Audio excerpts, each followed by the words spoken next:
Hello, and thank you for staying back for the Theatre Arts Society's Talkback for In Tongues. My name is Bryce Popolars, and I'm the general member of the Theatre Arts Society. And back there on the camera is Sarah Taggart, the president of the Theatre Arts Society. I am here with the cast and crew of In Tongues to discuss some of their process. So come on out.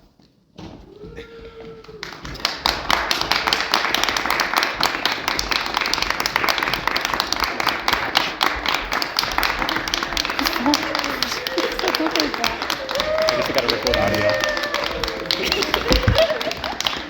I always sit on all the iced tea I spill. I notice it every time. Thanks, Brooke. I'm sorry. Yeah, if we just want to go down the line and give our name, our pronouns if we'd like, and what role we played on the show. Starting with. My name's Rain Dyer. I go by any pronouns. And what was the last thing? What was your role on the show? Oh, I was Michael. Hi. Me? You technically next. Okay. I'm Brooke. I use all pronouns, and I was the ASM. I'm George. I use he, him pronouns, and I played Lee. You or me? It's you. Cool. I'm Emily. I use she, her pronouns, and I played Siobhan. I'm Oakley. I use he, him pronouns, and I was the stage manager. I'm Ren. They, she. I played Darcy. Hi everybody, my name's Brent Clark. I use he, they pronouns. I was the intimacy coordinator for this show. Hello everyone, I'm Geneva Murphy. I use she, her pronouns, and I played Cara.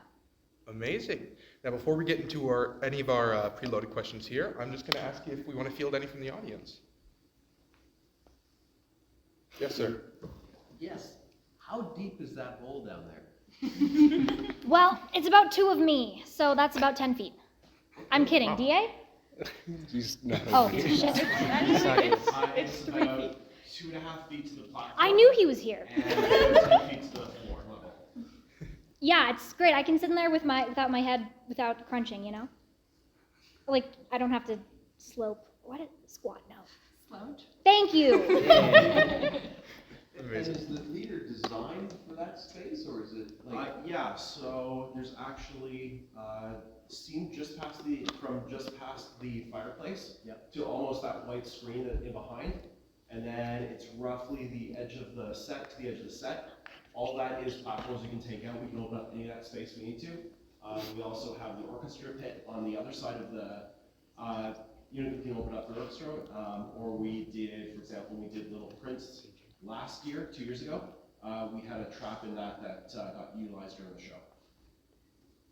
Yay, DA! Thanks, DA. You're the best. Awesome. Now, any other questions from the audience? Going once. You'll think of some. Going twice. Boom. Okay. So first, I have a question for Brent. Just a general question for you. Yeah. What made you get into intimacy directing, and how did your work here at the U of L, because you are an alumni, how did that kind of inform you going into that? Yeah, that's a great question. So how I first found the process was actually my last show at the university. I did a show called Titus Andronicus, where it's a lot of fight, it's a lot of blood, but we also had a first preliminary workshop to intimacy choreography, to which I was kind of surprised by it. It was very new to me. I was like, what? Is this like a new thing? And I was told, no, it's not a new thing. We've always been doing it. It's the first time that we're actually standardizing the process and kind of teaching it in kind of methodical manner as well too. So I graduated, or finished classes I should say, in December 2019. And for those people that remember, there's 2 years of blackness that nothing happened pretty much. So I filled my time with kind of falling down this hole of education and workshops. A lot of it was online, which was good and comfortable, but then I was able to take a couple over in Canmore that actually were physical and going through some of the choreography techniques as well too, and mostly methodologies and all that such too. And coming here, I made sure that Lethbridge hadn't really heard about this stuff before necessarily as well too, so I reached out to my friend Anastasia, who directed the show, and she was like, "Oh, you're with me." So yeah, it was good. Yeah, it was very it felt full circle to come back and to work on a show that after taking my degree here as well too, and working with some of the younger actors as well too was really good. Amazing. Awesome. Thank you so much, Brent. Now, Ren, I have a question for you now. So the character of Darcy is much younger than all of the other characters. And I was just wondering your process of kind of finding that youthful energy amongst actors who are all around your age group. Okay, so basically I'm like okay, I'm gonna rephrase that. I really enjoyed journaling, so I took this one journal that I got from Staples, because where else do you get journals in Lethbridge? And I just like doodled on it with Sharpie, and I wrote like song lyrics that I felt like related to Darcy. Music was a really big thing, so I just doodled all over it, and then I just started writing as Darcy, and I started from the time where she visits Kara in January, and she kind of starts going to the VHS shop, and she's like starts hanging out with Kara and that kind of thing, and then I like delved into her past, and so then I would do a little bit of journaling like every other day kind of thing. I have a whole playlist of Darcy that I just like listen to backstage for half an hour. I'm just like dancing back there. Some of you might have seen me, hopefully not, but that's been really, really helpful. I kind of just like, I'm back there and I don't stop dancing until I'm like, my sense of shame is gone. I feel like that was a bit of a tangent. Is there anything I need to circle back to? Not that I can think of. Great. Okay, thank you. Music, you dance? Oh. Yeah, totally. Right on. Now, Brooke, I have a question for you. Yep, So, the actors eat food in the show. they do. And we're not going to make them do that for the entire rehearsal process. Like, that would be ridiculous. So how did it change for you once food entered the mix? So, this show is not actually heavy on like technicality, like backstage. So it went from me sitting there and just paging a curtain to be paging a curtain, and then running to the green room, making a full pizza, coming back, paging a curtain, running back to the green room, putting the pizza in a box, coming back, paging a curtain, sending the pizza on stage. It just added like 3 steps. And so, yeah. It was really, and then take a whole like food safety course over a weekend, which is like a 6.5-hour course. Hell But yeah. I'm food certified now Woo! for like 5 years or something. Boom. That's great. That's what we love to hear. Right on. So now, Emily. What's up? So, I notice when I watch the show that your character has a very strong connection to another character that you don't spend much time on stage with. You know, so what was it like building that backstory with the character of Kara, who has passed away, and what was your kind of journey of finding both the kind of guilt that your character feels and the acceptance of it? Yeah, I have always kind of, well, this was actually something that I discovered kind of partway through the journey of, I started asking myself the question of whose story actually is in Tongues. Like, is it Siobhan's, is it Lee's, is it Darcy's? And I came to the conclusion that it's Kara's story. And once I figured that out, it was really easy for me to connect Siobhan to Kara. Because it wasn't so much about Siobhan telling Siobhan's story, it was Siobhan telling Kara's story. And so once I had made that connection, it was really easy for me to find all of these little nuancy bits of bringing her to life in the cabin in a space that Kara never enters. Like she's everywhere in the cabin, she lives in the cabin. And that's kind of where I kind of wanted Siobhan to bring Kara to life. Addressing the thing of guilt, I had to do a lot of internal monologue work, and especially with how Siobhan found out about Kara's passing, just the idea that she didn't even know that her sister was dead and somebody on the street that she knew told her, that really struck a chord with me, and I started to think, like, how would I feel if my sister had passed and I found out that way? And once I kind of connected that personal experience to the show, it was really easy for me to just reach into that guilt and feel it and then carry that through. And I think it's also helpful that Kara has an experience of guilt too, because they kind of parallel each other in that way. So yeah, did that answer everything? Yeah, absolutely. Great answer. Great. And I'm going to circle that back over to Geneva, who plays Kara. I'm really curious because Kara is revealed to be a character who does not experience emotions the way they might be experienced conventionally. Yeah. And I'm just wondering but Kara still does have a unique and very distinct emotional journey throughout the piece. So I'm just wondering how you found that through that kind of unconventional expression. That is a great question. I hope I have a good answer. So reading the script first, I found that she was very flat and one note, and she was written just as a businesswoman who had a job to get done, and is just leaving her own personality at the door and is coming in to just get some answers. How I discovered the little nuances with her was, again, a lot of internal monologuing. Reacting is acting. So listening to everything that Michael said and how would that affect me. So I had to put a lot of me into it, even though it's completely disconnected from who I am as a person. And then with that internal monologue, then it comes to that build up of releasing those emotions, and I'm showing that I do more than just sit like this and talk like this and blah, blah, blah. I don't know how I exactly found it. I think I might have been just bored with it for a while, with it being flat, and I was just trying new things, and we had to watch some scenes from Silence of the Lambs, so I took some from that, and I looked at Jan Levinson from The Office because she's kind of a cold person, so I was like, how does she show emotion sometimes? And I would do a bit of that. So just taking little bits of myself and also characters that I saw in other things, and threw stuff at a wall and saw what stuck. Yeah. Amazing. Thank you so much. Thank you. Oakley, Yeah. I got to ask you, how has the show been to navigate as being a stage manager in this space? Because this is not a space that we've had before. We've turned the university theater into essentially another black box.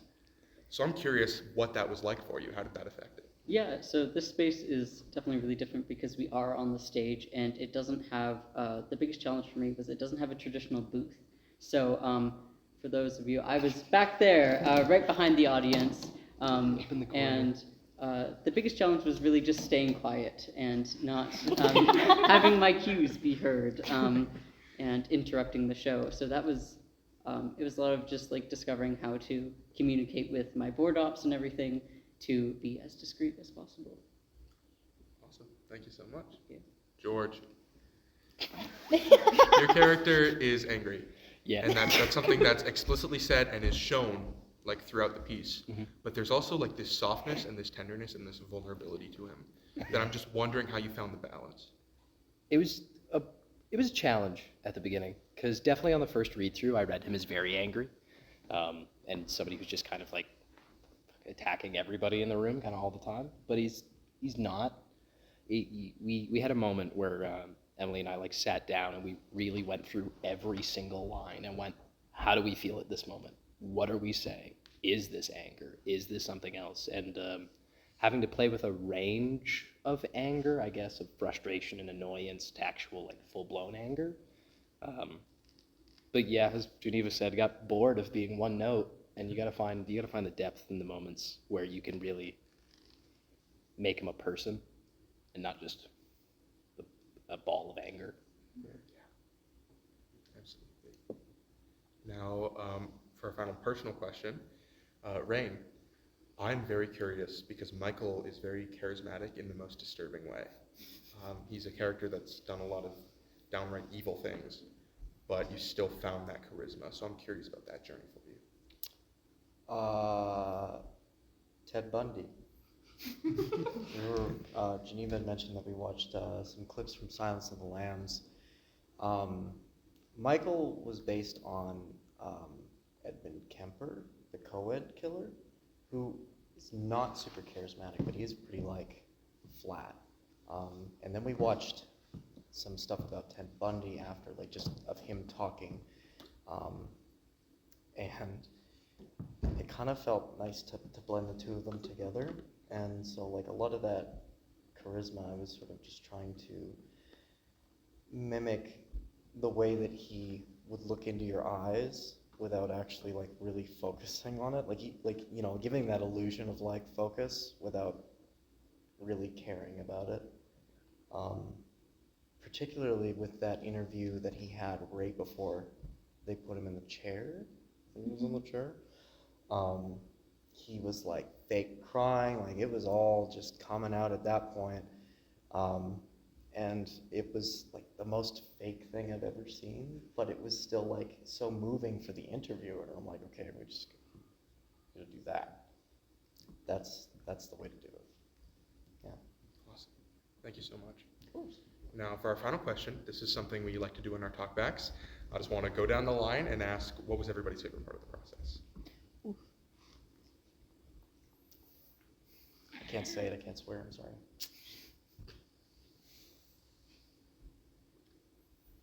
I might be biased, but I worked a lot on the intimacy choreography, but I think my favorite part was being able to see the set used in the way that it was.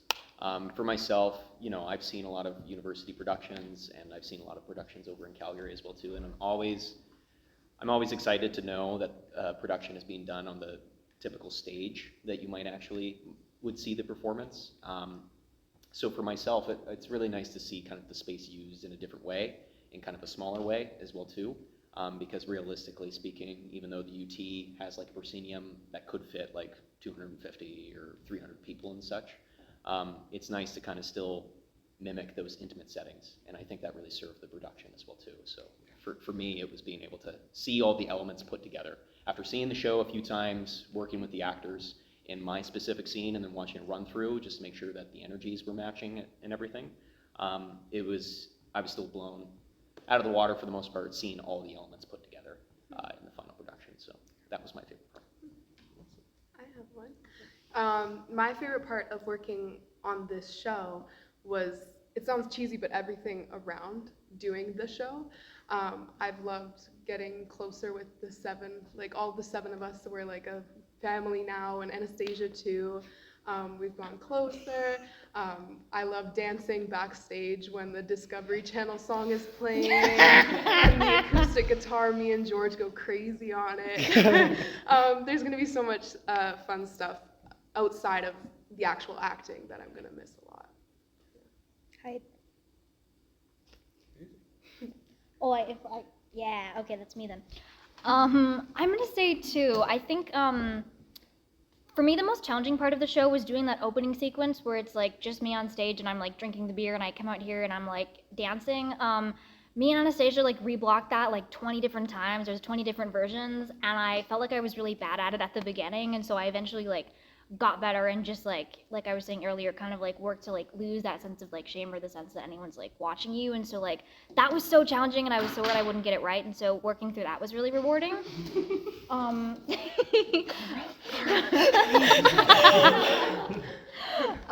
I would also have to say the trap is so much fun. DA did such a good job building it.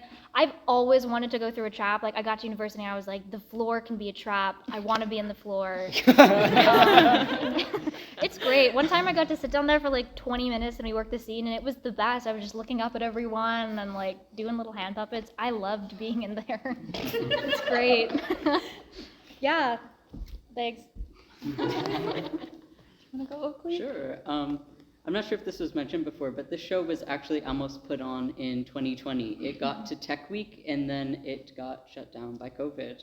And so I've seen photos of this set and the model, the diagram, the diorama of it, and I've always appreciated how detailed it was, and it's such an interesting design.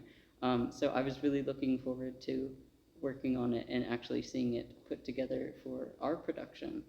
So I think moving into the space and finally seeing the intricacies of it was really interesting. Probably my favorite. I have two. Whoa. Whoa, crazy. I got to see this show built from two different perspectives. I've been working in the scene shop this semester and as an actor, and so that was really cool to be able to just see it physically built and come to life, and then also character like build and come to life. So that was really, really cool to be able to do. And then this has just been one of the most like supportive experiences I've ever had on a show. And I think like I never had a bad rehearsal. Like Right, I know, and I didn't even cry. Sorry. Everyone knows tech week can be stressful. Sometimes you cry. I didn't cry, that's what I'm saying. It's a good program. I mean, Sorry. I cried, but Oh. when I cried, I was like supported and like loved. So True like that. it was just nice. It was just wonderful people to work with. So yeah.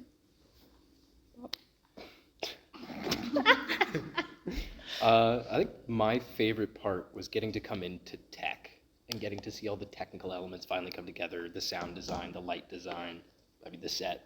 But doing the stop and start for tech for like scene 8, I'm like, well, I'm not gonna lay on this couch while you run tech. I'm gonna watch it. And it was so good. It was the only time I actually got to watch that scene in full with everything on it. I don't think I ever got to see it in rehearsals. Yeah, so it was up until tech I didn't see that scene. So I think that was probably my favorite part. Me? You're Okay. I mean, there's so many, but I'll narrow it down to 2. It's a 50-50. I would say either watching what happens backstage and watching how fast, for example, Ren will go from absolutely boogieing backstage, just being like, and I'm 15 and crawling through a window. Or Geneva absolutely breaking it down for the bad touch, and then watching on like, and I'm a psychopath, let's go. And I'm like, that's weird. It's weird how fast you change, but you do great. Awesome. And it's fascinating to watch as someone who doesn't act, just watch them go from like goofy to just like serious. I'm like, that's weird. Cool. You're doing great. Supportive. That or the props tracking throughout. I had boxes numbered. I had papers and boxes numbered. I had cans numbered. Everything was numbered, and it was on a sheet. And it was just so nice when it came together. Until we ignored it, and then we started moving things randomly. Talk about that. Tell us a little bit about that. It was when you've got a system, and then you just crumple. Yeah. You crumple. You can say it. It's actors, right? Oh, I can say what I need to say. Well, I mean, you all already said how great it was to work with each other, so I'm going to be selfish. I really like to get my feet out in the shot. I loved it. I love making people uncomfortable on stage. It's really fun.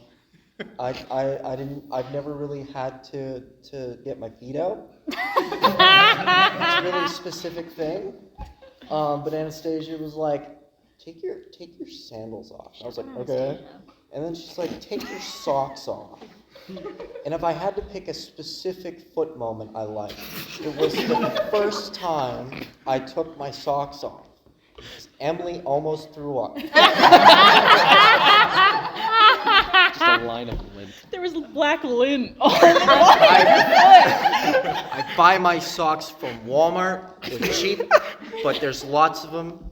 And yeah, they got a lot of lint. But they're soft. Yeah, that was my favorite part. We're gonna have to cut that last part out. No free advertising. All right. I mean, Walmart. One question that can be for everyone is how was it like working with a new work that hasn't been produced like publicly before? I worked as a prop runner on the show when it was supposed to go up, so it was really surreal to be casted in it. And like, honestly, I felt kind of guilty at first because I was like, oh, these people never like got that chance.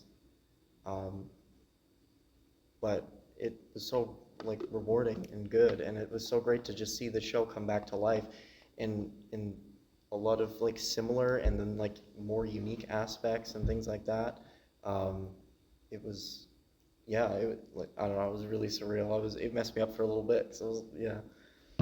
Yeah.